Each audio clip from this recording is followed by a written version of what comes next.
ഈ വലിയ പള്ളിയുടെ ഒരു ഭാഗത്തു നിന്ന് അണ്ടർഗ്രൗണ്ട് ചാപ്പലിലേക്ക് പോകാനുള്ള ഒരു വഴിയുണ്ട്. വിശുദ്ധ പാദ്രെ പിയോയുടെ ഖബറിടം സൂക്ഷിച്ചിരിക്കുന്നത് അവിടെയാണ്. സ്റ്റെപ്സ് ഇറങ്ങിക്കഴിയുമ്പോൾ വളരെ മനോഹരമായി മൊസൈക്ക് കൊണ്ട് അലങ്കരിച്ചിരിക്കുന്ന ഇടനാഴിയിലൂടെ വേണം നടക്കാൻ. ഈ ഇടനാഴിയിലുടനീളം ബൈബിൾ സംഭവങ്ങളുടെ ചിത്രീകരണവും വിശുദ്ധ പാദ്രെ പിയോയുടെ ജീവചരിത്രവുമാണ് മൊസൈക്കുകൾ കൊണ്ട് തീർത്തിരിക്കുന്നത്. ഇടനാഴി ചെന്ന് അവസാനിക്കുന്നത് ഇൻഫീരിയോർ പള്ളിയിലാണ്. അതിമനോഹരമായിട്ടാണ് ഇത് നിർമ്മിച്ചിരിക്കുന്നത്. മാർക്കോ ഇവാൻ റുപ്നിക് എന്ന ഒരു വ്യക്തിയാണ് ഇത് മുഴുവൻ ഡിസൈൻ ചെയ്തിരിക്കുന്നത്.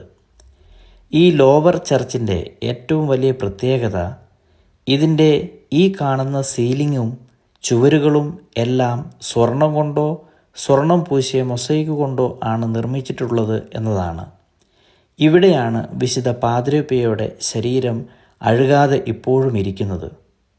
ചെറിയ രീതിയിലുള്ള മെഴുകു കോട്ടിങ് ഈ ശരീരത്തിൽ കൊടുത്തിട്ടുണ്ട്.